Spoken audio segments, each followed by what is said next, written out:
the award-winning producer, Shaking Head Crew Beats. Biafra's Got Talent exclusive. Vote nini turatu kembo wa bidoro. Ife nini turatu wakene mo fife tutara. Anye to sia vote na ba o he bureka ilaria. Ife kanebe o kakwa nebe o. Vote nini turatu kembo wa bidoro. Iye nini turatu wakene mo fife tutara. O fife tutara wa mo fife tutara. Iye kanebe kakwa nebe o. Iye kanebe o, kakwa nebe. Iye kanebe o, kakwa nebe. Iye kanebe o, kakwa nebe o. Iye kanebe o, kakwa nebe. IPOB, one family. IPOB. Nalani Biafra, I say no election, no. After election, able to get deception, no. Upon deception, I say no recession, no. Baby, I need to see the vote, no. I'm to support, so election, no vote. Yameranya take out. One election, I need not to follow. Kedi Yageo, when we play the Aparajo, if I am to Pavino, you want to go, Mundemo. Adile bueno mwenwene Nime sokoto Ifunu na chona sokoto Mune munoti na shokoto Chukwa abia magozela ye na odi obuna Mune mo Ule kwela Nule kaye musianike Iya koka na mahola ntumwa Atuma tuba tunala Bikwebuo Tubo Sabo chibwo Ebenina Andi zikwebuo Iye kanebe o, kakwa nebe. Iye kanebe o, kakwa nebe. Asimi iye kanebe o, kakwa nebe o. Enimi iye kanebe o, kakwa nebe. Biafra,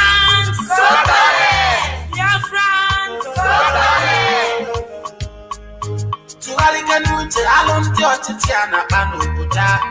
Oya to see the vote, to bako wegionu. Ayoga no na mili no waka chabasi ayanya. Ebe no man, leba ye no kaino. We need referendum. Wabia makuro sita no nanditano. Odi election kageme na Biafra. Legally kosoro ha bawa my election. Ani kama mbe na buke.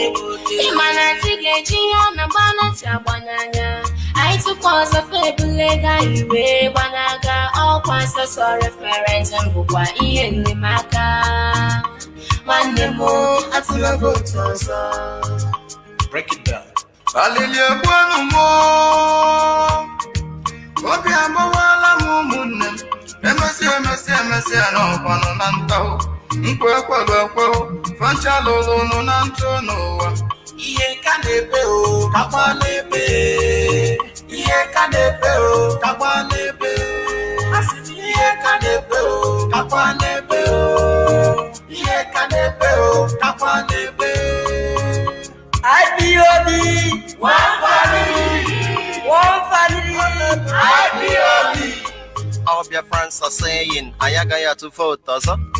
Ndia Chichi, Beribe, Burega, Nigawabodaza. All we want is freedom, no referendum, no election. We want freedom in our nation. We want freedom in our nation. Our politicians are looting our money, taking to London, building their nation, impoverishing people, taking the rights of making our own decision. Biafra is a nation, everybody must know all about it. We are full of wisdom and the right to own our nation. Okay, rolling way. Haja when you guys go vote. I can see a vote to have a room and Babu Siwe. Okay, one, you get a candle, Busiani, Biafra, and Rocky to work. Obiana Bumo can watch you. Obiana Baraye when they pull up ya. Obiana Chico Panai for 4 years. So he can't be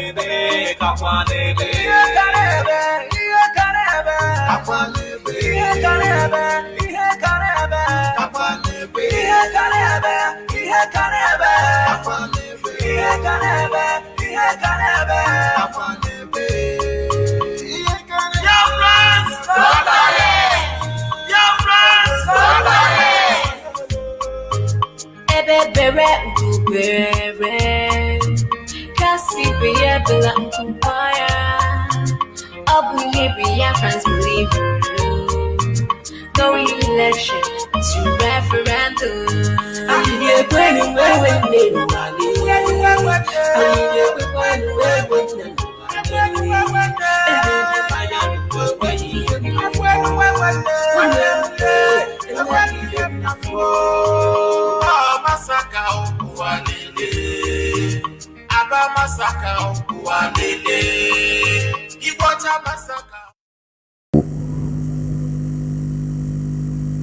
The head of Directorate of States, Mazi, Chika, Edoziem, please, over to you, Mazi. The platform is yours. Welcome to the program.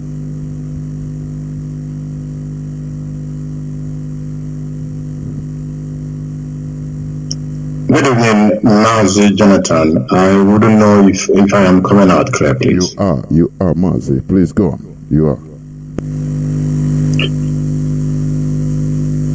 Thank you.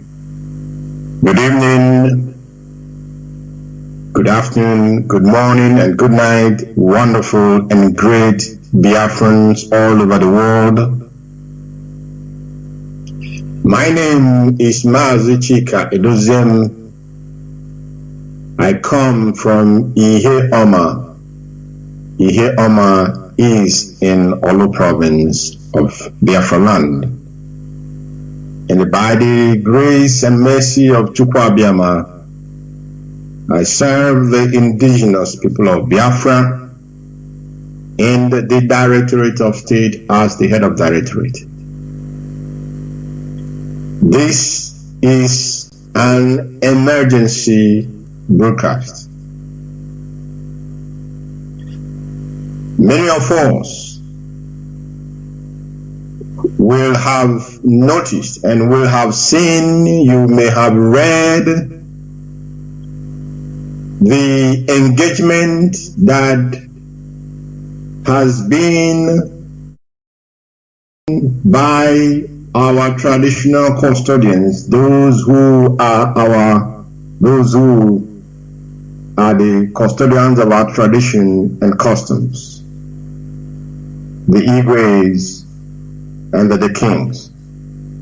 We have also seen and heard the engagement of our religious leader, the clergy, the council of archbishops and bishops.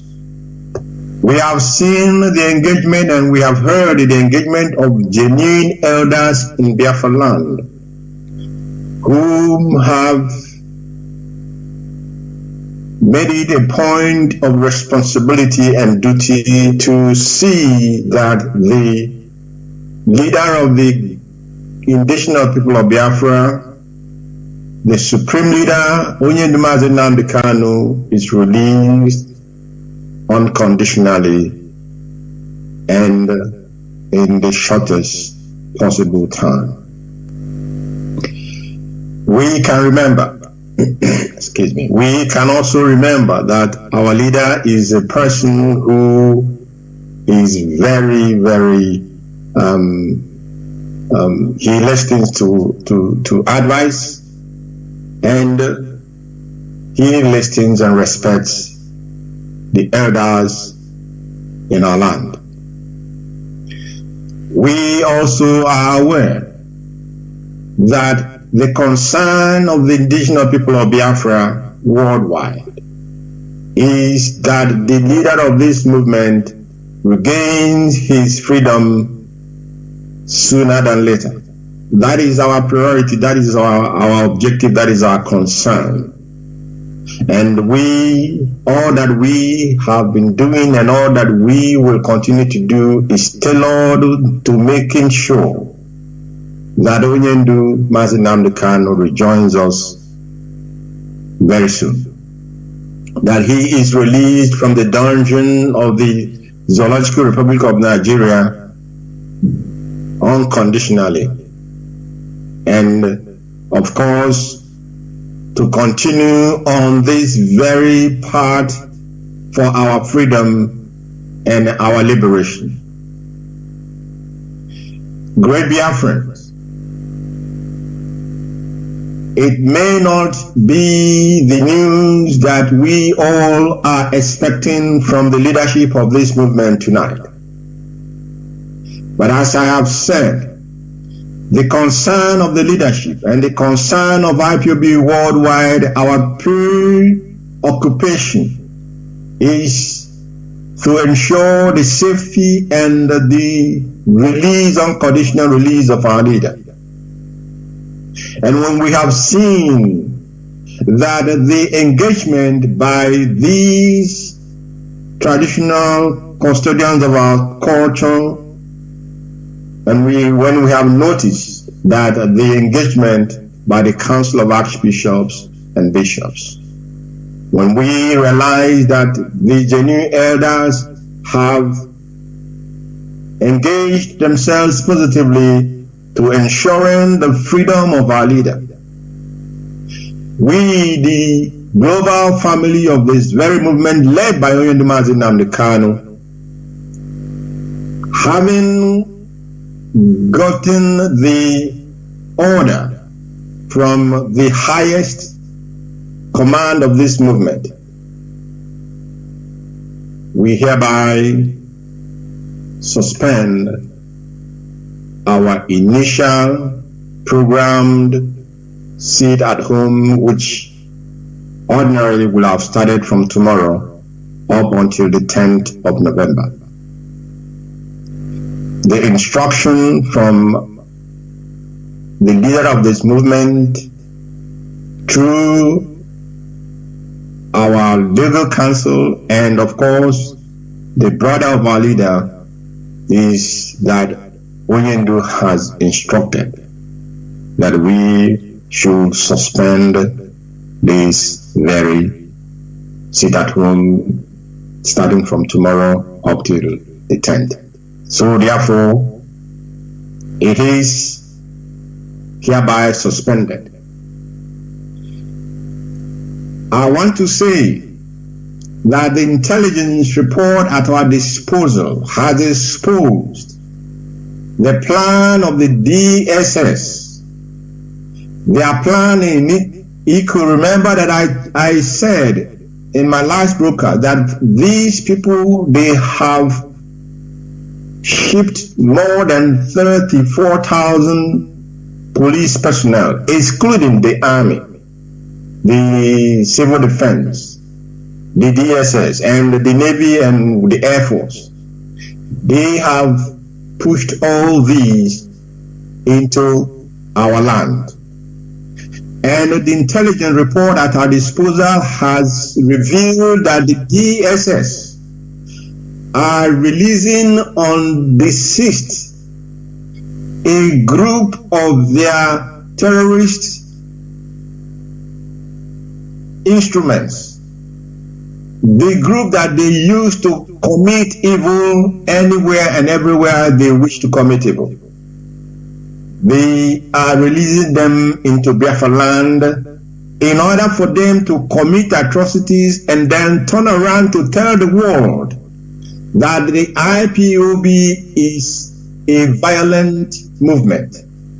They will turn around to tell the world that the IPOB deserve to be designated as that they were right, more or less. They will turn to say that they were right in designating us as terrorists because we are violent. That is their plan for the 6th of this very month, 6th of November. And because Chukwuabiama is always on our side to reveal the workings and the plans of the enemy, it is our duty to ensure that our people are safe, that our people in Biafra land, that you are informed of what the DSS of the zoo government has planned and about to execute in our land. We wish to say that our people must be very, very at alert even from tomorrow going forward. They must be at alert and they must not allow themselves to be victims of the plan of the Nigerian security forces. They have come to kill. They have come to kill, therefore make your judgment. Where will you be safe? Where will you as a human being be safe? You must decide that by yourself, whether you should be safe in your home or you will be safe going outside when the tension about their election is all over the place. We have seen how they were already attacking themselves and killing innocent people because of useless election process. Don't make yourself a victim. Don't fall into that trap that they have set for our people. Use your own common judgment and your own common sense and make sure that you remain safe. Make sure that you are safe. We will continue to monitor the engagement of our elders. We will continue to monitor the engagement of the Council of Archbishops and Bishops. We will continue to monitor the engagement of our traditional rulers, the custodians of our culture and tradition. And we will keep the Biafran people abreast of all that will be transpiring from tonight onwards. We will, of course, be keeping our people very, very updated. I know that this message is not what many of us are expecting, but it will only test our resolve to continue on the path of freedom.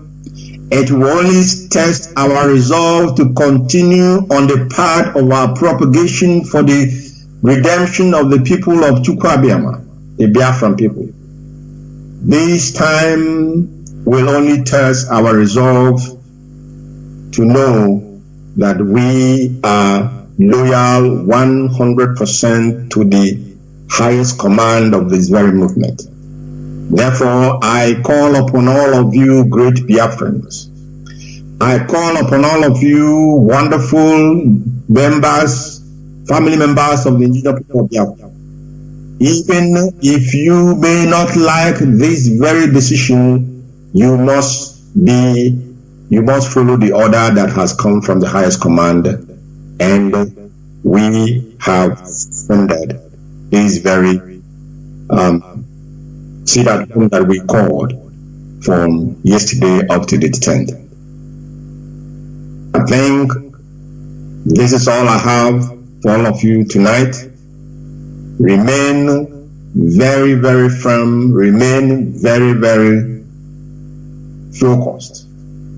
We are not shifting our ground, that our leader must be released unconditionally, and we are not shifting our objective for the restoration of the kingdom of Chukwu on earth, a sovereign and independent Biafran nation. Biafra for us is not just a name. Biafra is our identity. Biafra is our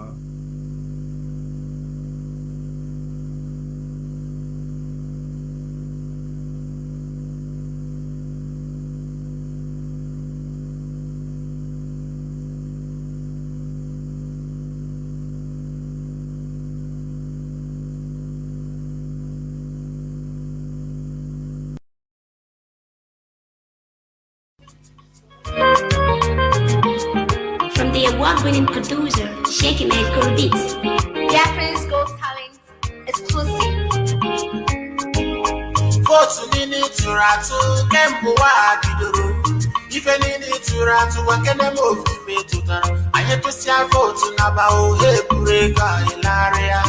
Ife kanebe o kakwanebe o. Votu nini turatu kembu wa bidoro. Iye nini turatu wakene mofi tutaro. Ofi tutaro wakofi tutaro. Iye kanebe kakwanebe o. Iye kanebe Kapanebe. Ye kanebe o, kapanebe. Ye kanebe o, kapanebe o. Ye kanebe o, kapanebe. IPOB, One family. one family. IPOB.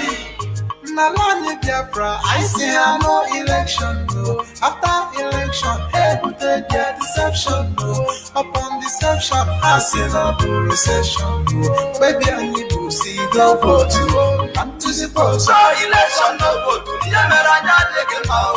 Uwanile lete puna yeli le no so fwebe o. Kedi yagebe o. Wewe pedi afarajo. Ibo ya metupa vinobi. Iwa nubo umunne mo. Alile kwenu mwenwene o. Nime sokoto. Ifunu na chona sokoto munne muna oti na shokoto. Chukwu abia magozela ye na odi obuna umunne mo. Ule kwela nule ka ye musi anike. Iya koko na mahola ntumo. Atumatu batu nala dikwe buo. Sabo chikwo. Ebe nila, ahụ dịkwa buo. Ihe ka na-ebe o, kakwa na-ebe. Ihe ka na-ebe o, kakwa na-ebe. Asị m ihe ka na-ebe o, kakwa na-ebe o. Enyi m ihe ka na-ebe o, kakwa na-ebe. Biafrans, Biafrans, Tụgharịga n'uche alụmdị ọchịchị a na-akpa n'obodo a. Onye atụsịle votu kpakọ onwe gị ọnụ. Ayọ ga-anọ na mmiri n'ụwa ka nchabasị anyị anya. Ebe elu ma ebe anyị nọ ka anyị nọ. We need referendum. Abịa mapụrụ okwu site n'ọnụ Nnamdi Kanu. Ọ dịghị elekshọn ka a ga-eme n'ala Biafra. Dịka Lagos sọrọ ha gbawa ma elekshọn. Anyị ga-ama mbe na-abụ kebuke. Ịma na ntị ga-eji ya na gbanatị agbanyanya. Anyị tụkwa ọzọ febule ga iwe gbanaga. Ọkwa nsọsọ referendum bụkwa ihe nlemaka. Nwanne m atụla votu ọzọ. Break it down. Alili ekwenu mo. Obi amawala m ụmụnne m. Emesi n'ọkwanụ na ntaụ. Nkwe fancha lụlụnụ na ntụ n'ụwa. Ihe ka na-ebe o, kakwa na-ebe. Ihe ka na-ebe o, kakwa na-ebe. Asị m ihe ka na-ebe o, kakwa na-ebe o. Ihe ka na-ebe o, kakwa na-ebe. IPOB, One family. IPOB. All Biafrans are saying, anyị agaghị atụ vote ọzọ. Ndị ọchịchị iberibe buru ego anyị gawa obodo ọzọ.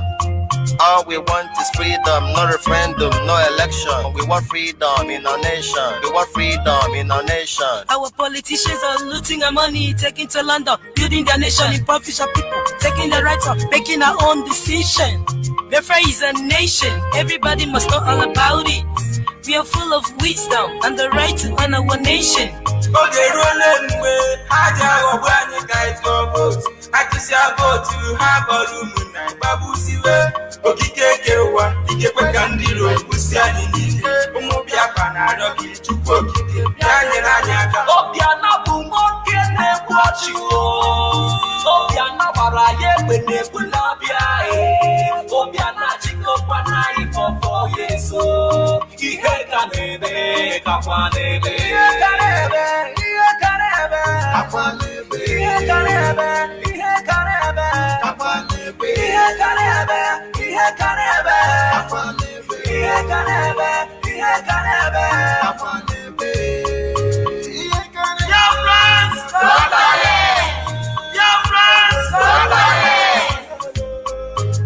Ebe bere ubere.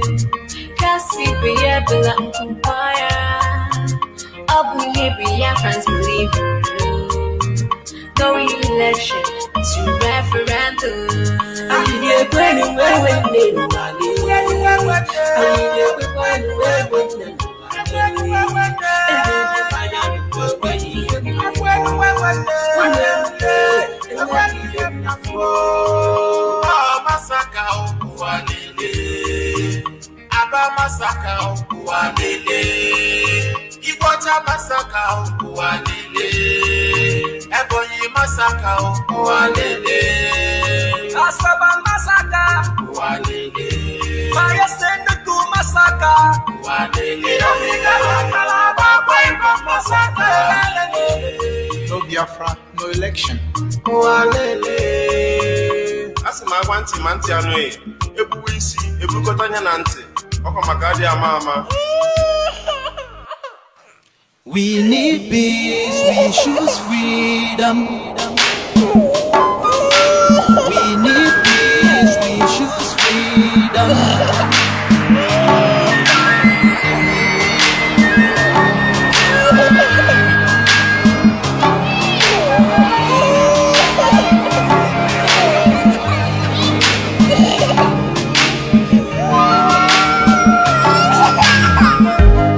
There was a nation living in peace and unity.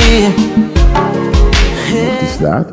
So I do believe that the loss of weight has a whole lot to do with the conditions of his detention in Nigeria, which is very restrictive and uncomfortable and very degrading. And I think also it's indicative of what he passed through in Kenya when he was renditioned there in late June 2021. So apart from the weight loss, nothing again what you see? Before his rendition, Nnamdi Kanu was receiving treatment for a heart condition called heart murmur. And, of course, he has an extreme form of hypertension.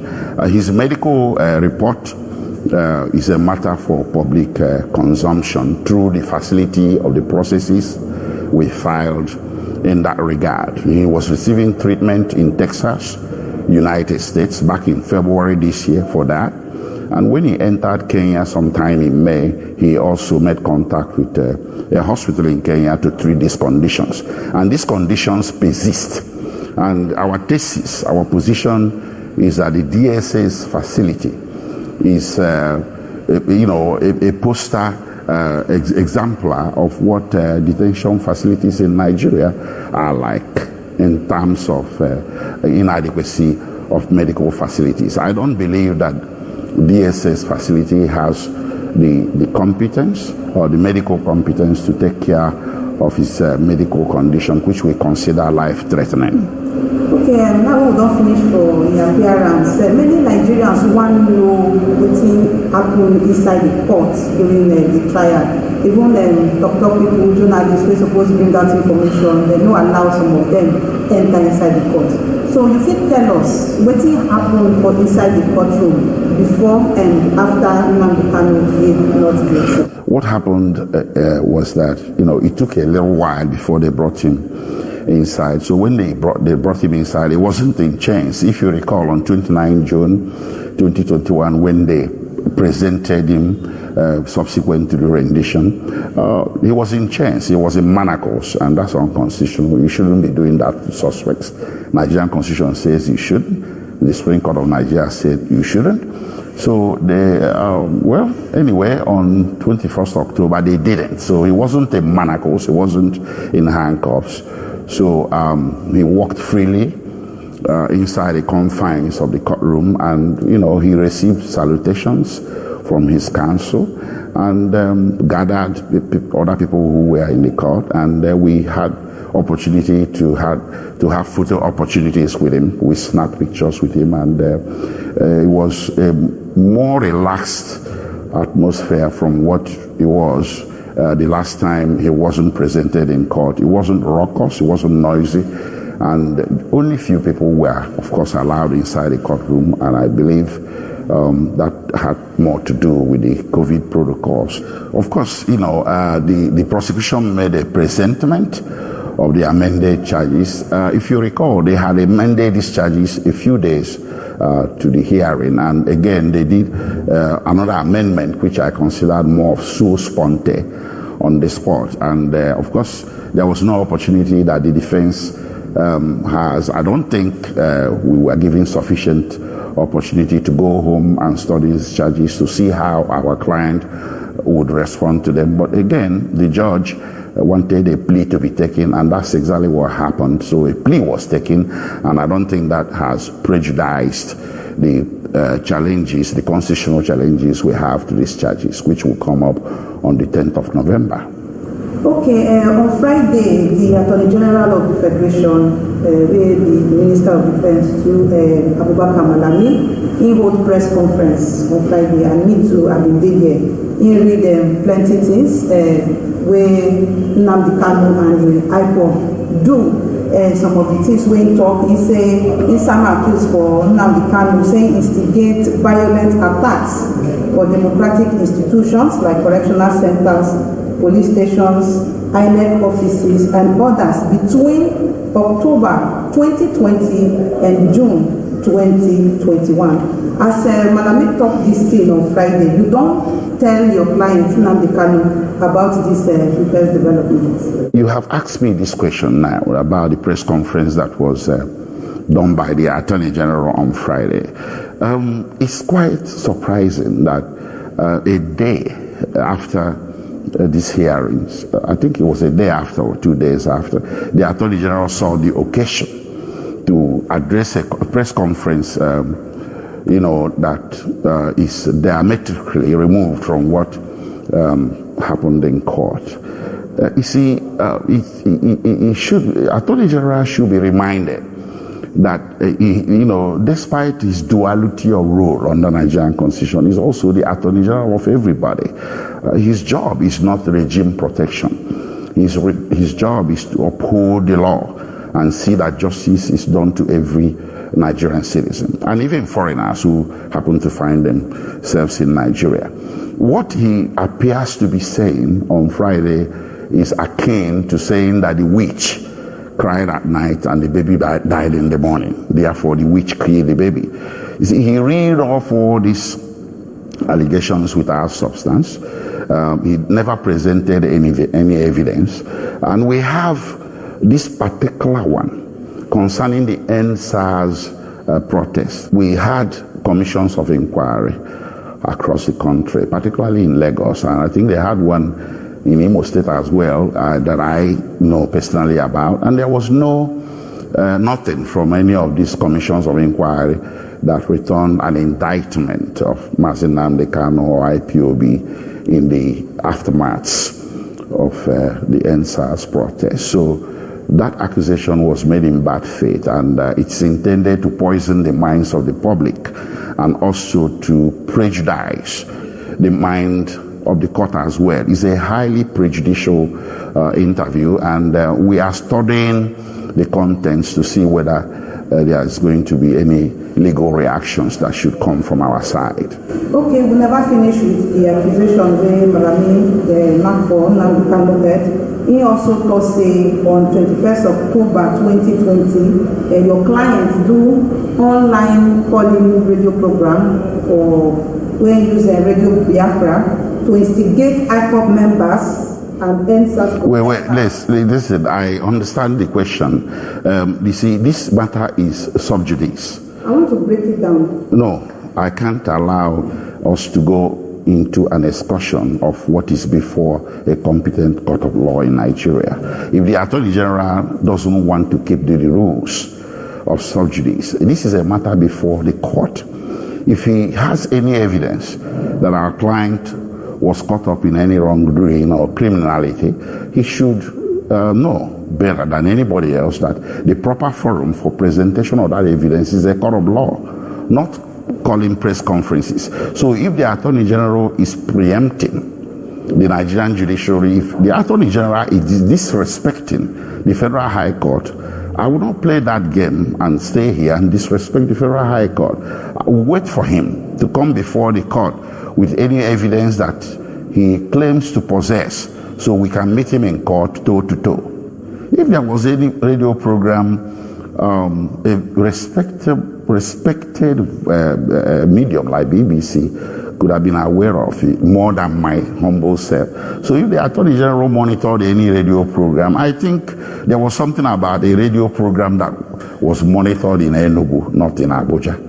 And you begin to wonder, what is Mazi Nnamdi Kanu doing, facing a federal high court in Abuja? He should be facing a federal high court in Enugu. So there are just so many issues here, bordering on prosecutorial misconducts of the extreme degree, and these things will be ventilated better within the confines of where we have the privilege of ventilating these things, which is a courtroom. I should not be seen to be subjecting or succumbing to these antics by the Attorney General of subjecting Mazi Nnamdi Kanu to a media trial. You said the press conference was on Friday. Today is Saturday. So I'm telling you, we are studying the contents of the press conference to see whether it is necessary for us as lawyers to join issues with him in the media, or to wait for him in open court. Well, that brings me to the constitutional action that I brought on behalf of Mazi Nnamdi Kanu before the High Court of Abia State. That action, as you all know, is called Fundamental Rights Action. And same Attorney General has filed an application before the High Court of Abia State requesting for extension of time to respond. So why did he now turn around, instead of responding to the suit that I filed in Abia State, or filing whatever he has before the High Court in Abuja? Now he turns around to come before the media to be spewing out all these accusations that lack substance and material evidence. So that is the question.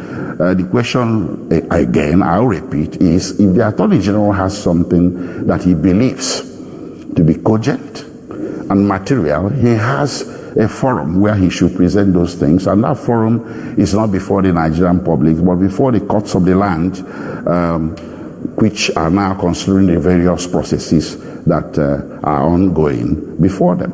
You were responding to the accusation by the Attorney General of the Federation when he talks, say, Nnamdi Kanu provoke IPOB members and DSM members to carry out the killings of APC chieftain Ahmed Bola and the husband to late DG of NAFDAC, Dora Akunyili, Mr. Chika Akunyili, say now him now instigates IPOB and ESM members to carry out those things. How you go react? Well, regarding these accusations by the Attorney General that Mazi Nnamdi Kanu instigated certain killings, including that of Dr. Akunyili and the APC chieftain and the others, the unrest that we have in Anambra State at this point in time, that's what I think is referring to.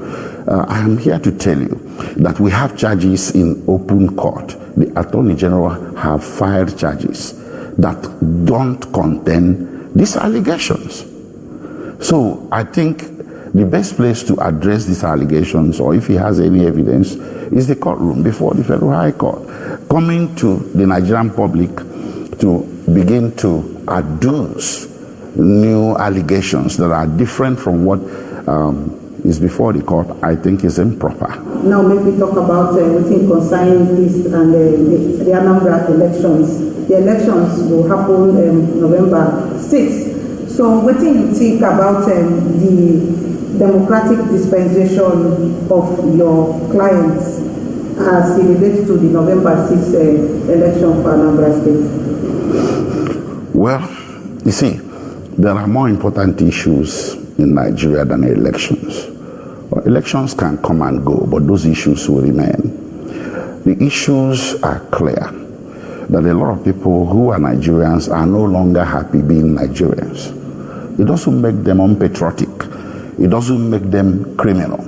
One of the ways citizens express their unhappiness with the system or with how their country is going is by engaging in agitations. And my clients happen to be engaged in agitation. And that agitation is informed by their right to self-determination, which is not a crime.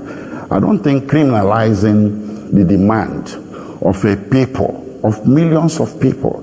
You see, this is beyond IPOB. The restiveness in this country is also rampant in the western part of the country. And parts of the north are also restive. I'm not talking about the terrorists in the north, but civil restiveness.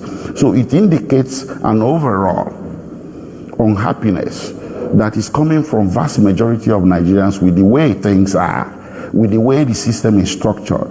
And that is something that does not deserve a bullet.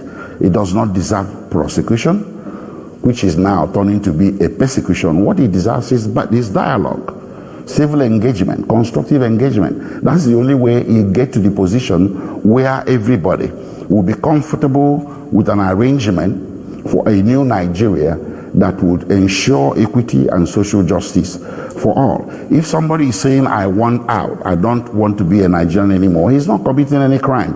And that is why you see this slew of nations around the world being very understanding of the matter and offering political asylum to members of IPOB. Number one is Britain. You see, if what IPOB is doing is illegal, is criminal, why would a major power like United Kingdom consider that IPOB members are entitled to asylum in UK? You see, the basic requirement for asylum all over the world is guided by this. Anybody that possesses a well-founded fear of persecution simply because he possesses, he subscribes to a political opinion the government of the day is wishing to suppress by means of punishment of some sort, that qualifies you for protection, for refugee status, for asylum status. IPOB members have been found across the world as a people that possess a legitimate political opinion, which is self-determination, that the government of the day is wishing to suppress by means of punishment of some sort. That is what we are dealing here. It's bigger than any election. And anybody that is asking you for a referendum is conducting himself within the framework of the law. He's not asking for war. You shouldn't face him with war. Referendum is a civil demand, and it had produced very good results in the past. Within the Federation of Nigeria itself, it was a referendum that created the fourth region of Midwest. And outside of it, it was a referendum that they took western part of Cameroon from Nigeria and gave it to Cameroon, and took the former Sadana province of Cameroon and gave it to Nigeria, the present-day Adamawa and parts of Taraba states. So what we are talking about here is not a situation that requires the government to prioritize the levying of violence against the people that are not violent. Okay, now election matters we talk about. My next question is say, your client Nnamdi Kanu, you know whether he don't give any order, say making members no vote for the upcoming election for Anambra State. You know whether he don't talk say no election will hold for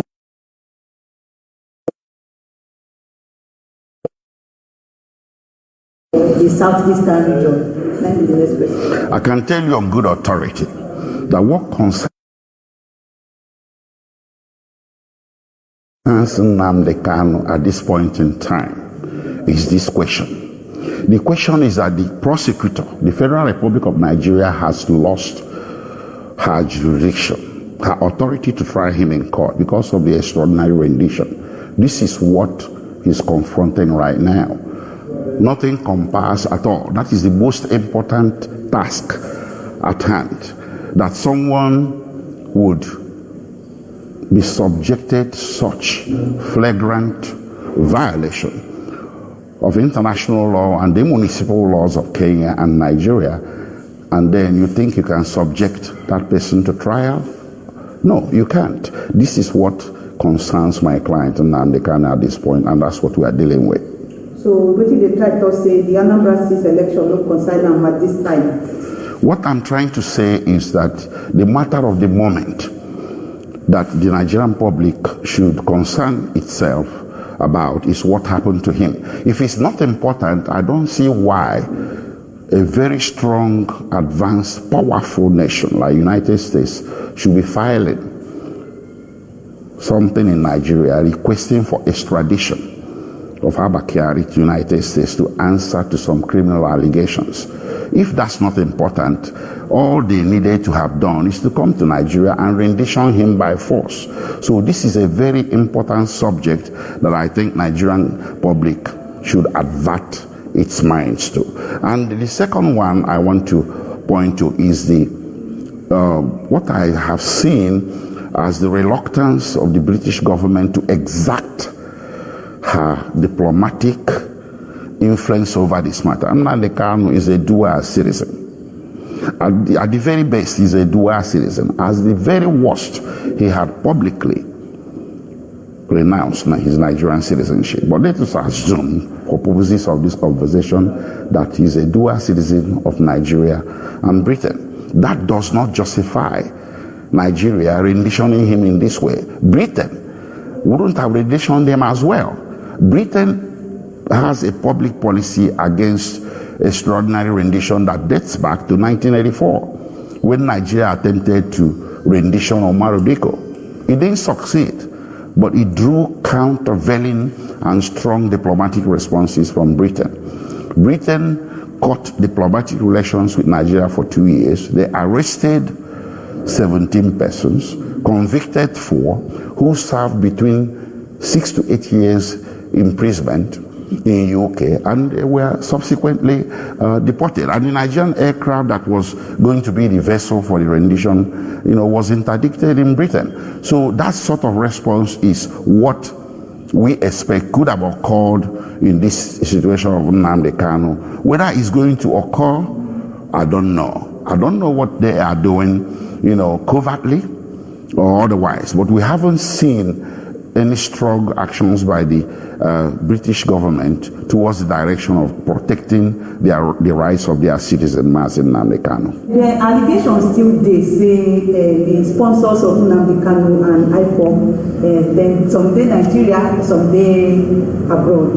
How you go take react to this story where they fly up and down? Well, talking about sponsors, I think all sponsors should be named. They should start by naming the sponsors of Boko Haram, from even before the present government came to power. The sponsors of Boko Haram were well known to government. They said it themselves, even recently, that they know the sponsors of Boko Haram. Why are they not naming them? So let us have a situation where you name sponsors of everything.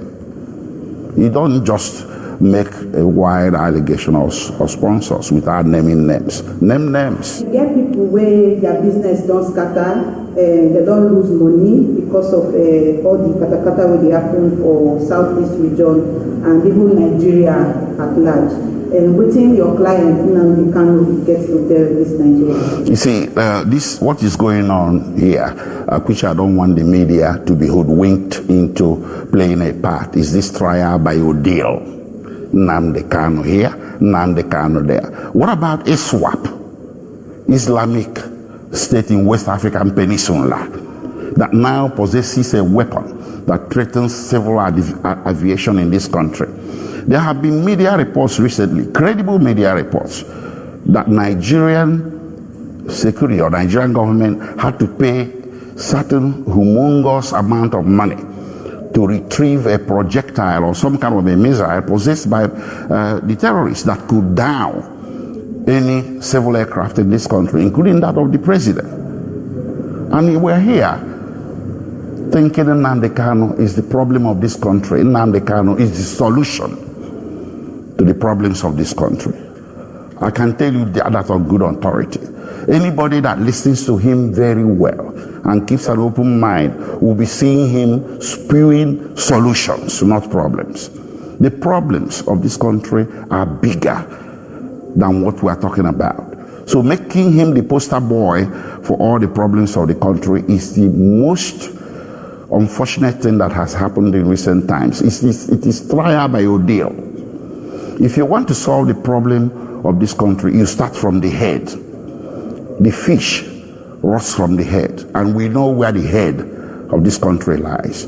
Then when you get past that, you go to the real terrorists, Boko Haram, ISWAP, the militants, which the entire world have gathered together and declared the terrorists.